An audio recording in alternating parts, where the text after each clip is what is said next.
did it! I did it! I'm back! It's been 30 years, but I'm back. Yeah, I'm back. I'm back. I'm back. I'm back. You're back? I'm back. I'm back. I'm back. I'm back. I'm back. I'm back. I'm back, my love. But now I'm back. Well, I'm back again, remember me? I'm back! Yes, yes! I'm back, baby! I'm back. I'm back! I'm back now. I'm back. Hey guys, I'm back. Oh, I'm back. I'm back! You, working again? Yeah, I'm back!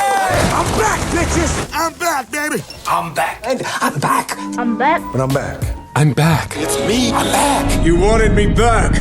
Well, I'm back. I can't just send you back to the future. Oh, I know he did send me back to the future, but I'm back.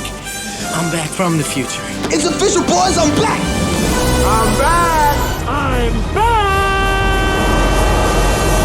Woo, but I'm back, so it's a big deal. And I cannot believe I'm back here after all these years. Son of a bitch, I'm back. I'm back. I'm back. I'm back, everybody. I'm back. I'm back. I'm back. I'm back. I'm back. I'm back. I'm back. I'm back. I'm back. People keep asking if I'm back, and I haven't really had an answer. But now, yeah, I'm thinking I'm back. And this is Movie Night.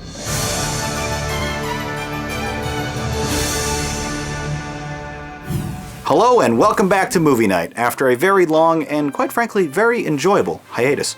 My name is Jonathan Paula.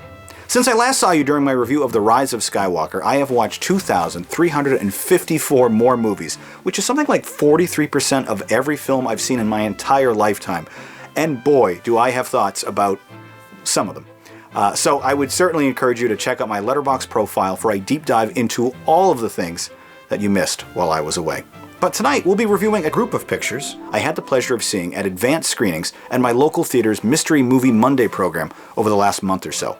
Now, for those who aren't familiar, every other week at participating Regal Cinemas and AMC theaters, they will screen a new yet unreleased film for only $5. But the only information you're provided beforehand is its approximate runtime and the MPAA rating. No genre, actors, posters, hints, or anything. And honestly, I love it. Going in absolutely blind is such a refreshing experience. You have zero expectations, and the movie is allowed to develop organically without any foreknowledge. Now granted, most of these movies are mid-budget indies looking for cheap word of mouth to bolster their marketing, which is exactly what I'm providing them now, but they're often still worth checking out, especially for watch-a-movie everyday people like myself. Now, you've waited over 4 years since my last review, so I know you must be itching to hear my thoughts on tonight's first film, Origin. An interesting experience. Produced on a budget of $38 million, Ava DuVernay's fifth feature premiered at the Venice International Film Festival before seeing a small theatrical release in January of 2024. Now, if you were to film Charles Darwin's landmark book On the Origin of Species, how would you go about it?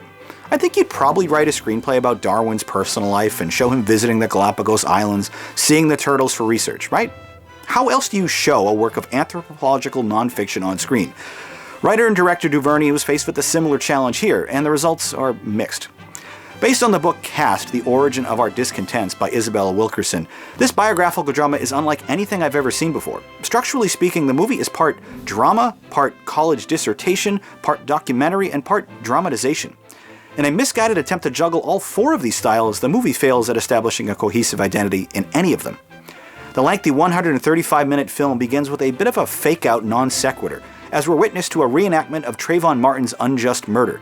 But the movie isn't about him, and DuVernay makes it explicitly clear that this story isn't about racism either. It's about castes. You know, those fixed social groups we learned about in high school? Yeah, those. Anjune Ellis Taylor stars in the lead role, explicitly spelling out this thesis statement with frustrating repetition. Just when the movie starts to focus on this through line, though, it shifts to a maudlin family drama as Ellis Taylor embarks on a personal journey to find herself through her writing after tragedy strikes at home. Think Eat, Pray, Love meets Finding Your Roots. Friendships, romances, they break. But wait, what's this? It's a series of flashbacks to random characters throughout history to help illustrate the research she's doing for her book. And if that tone shift wasn't enough, let's also include a bunch of minutes-long, multi-camera interviews for good measure. Like, entire portions of this movie feel like they were ripped straight from a literal documentary. Frustrating still, each of these individual threads, drama, dissertation, dramatization, and documentary, are completely interesting, eye-opening, affecting, and educational, respectively. But they're constantly at odds with each other, and the choice to wrap all of them together isn't only a disservice, it also feels indulgent. I love the message, I just didn't care for the mechanism. You go and write your stories. Folks need to know about this. The interwoven fabric that connects subjugated minorities throughout culture and time is a powerful theme worth hearing and exploring, especially today. I honestly would have preferred a regular documentary or essay, truthfully. Maybe even something longer than an essay, like a book? Although it is regretfully told in a non-optimal format, I was still drawn to this story and its core message. A world without caste would set everyone free. Despite its structural flaws and almost non-fictional approach, I still found Origin to be illuminating and occasionally emotional. It's kind of a meh movie, but for those looking for a more educational type experience this Black History Month, I think I'd still give it a soft recommendation. And plus, I am definitely thankful for the Mystery Movie Program because if I'm being honest, I don't think I would have watched this movie outside of a blind viewing. My own biases on the table there. Second tonight, let's check out Lisa Frankenstein. Charming with its absurdity, despite a lack of big laughs. This horror comedy film from Zelda Williams, the daughter of the late great Robin Williams, was produced on a budget of $13 million and released on February 9th, 2024. The PG-13 rated film shares the story of a misunderstood teenage goth girl who reanimates a Victorian-era corpse and works to make him into the man of her dreams.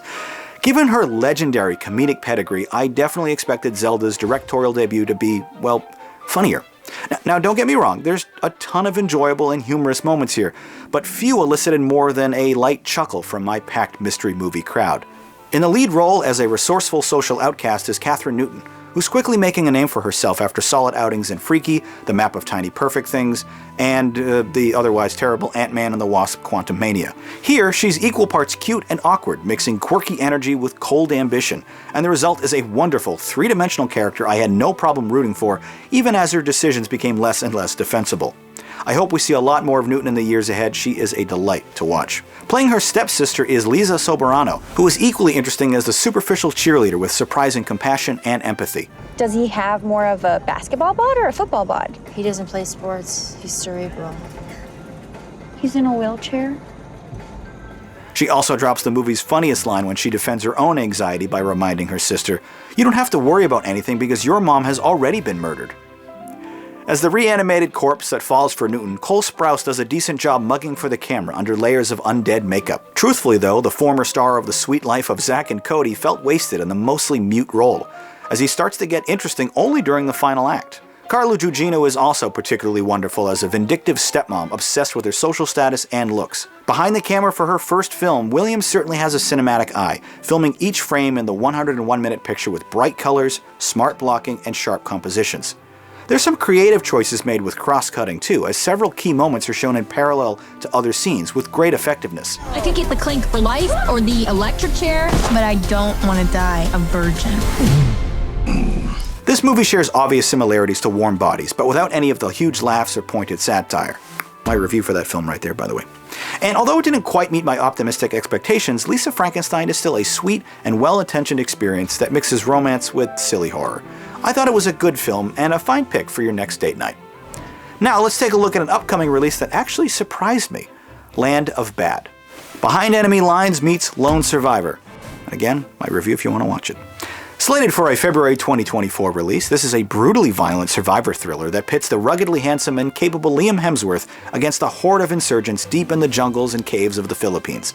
Liam is excellent as an untested JTAC officer who gets his first taste of combat when his extraction mission goes badly wrong. The action is loud, graphic, and despite the multitude of drone kills, fairly intimate too. Director William Eubanks strategically uses short bursts of slow motion to emphasize key moments in the frantic battle scenes, and the results are pretty awesome.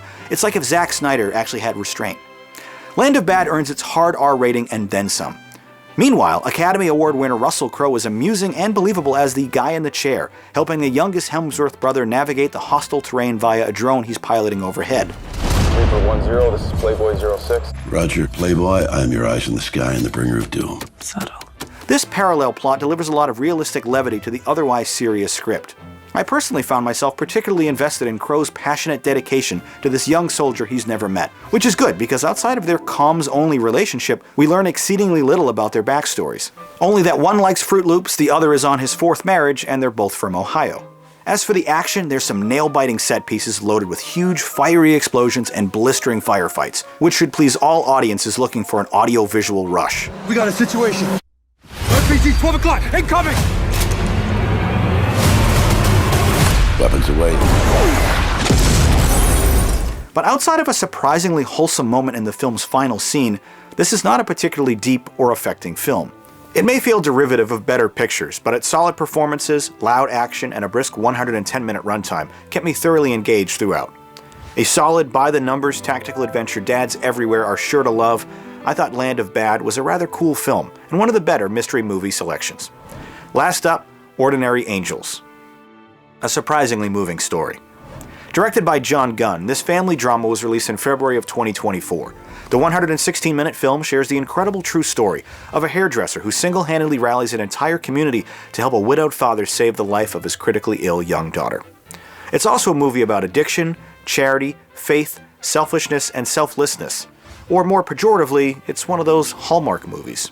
Hilary Swank's performance evokes obvious similarities to Julia Roberts and Erin Brockovich, a no-nonsense, high-heel-wearing businesswoman who wears flashy outfits and gets the job done.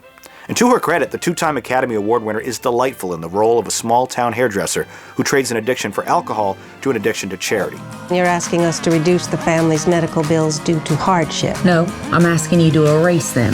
All of them. Was that funny? Meanwhile, Richson is particularly convincing as the widowed dad, too stubborn to accept help, with the broad-shouldered roofer silently breaking down in tears after receiving some life-altering good news.